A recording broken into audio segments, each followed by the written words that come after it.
But I think that in the years since Roe, the conservatives have done such a good job around controlling the public narrative.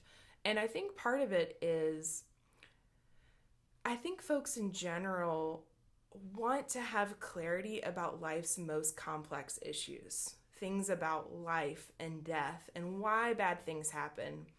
And the talking points from conservatives, religious leaders, and political leaders around abortion, they're so clear. They're so clear. And there can be a comfort in that. And I think for those of us who support access to abortion from a faith-based perspective are willing to hold that there's just a lot of stuff that we don't know or understand. And, I think that fetal life does have value. And I think that abortion is a moral decision. And I also believe that every person has the ability to make a decision for themselves about what to do in a time when a pregnancy is just not something that they can sustain for whatever reason.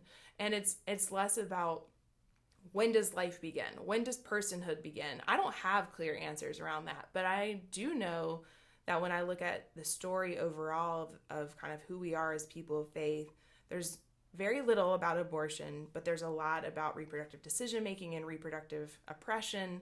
And as someone who strives to follow the model of Jesus, as someone who showed compassion and care for the marginalized, I feel like my call is not to judge. It really is to accompany people through difficult moments, including what to do with a pregnancy that is not sustainable for them for whatever reason. And so, that's the message that I bring. And I think that there are folks for whom that answer does not satisfy their questions because they want to know when does life begin and when does personhood begin? I frankly feel like those are questions that are mysterious and sacred, and I don't have clear answers for them.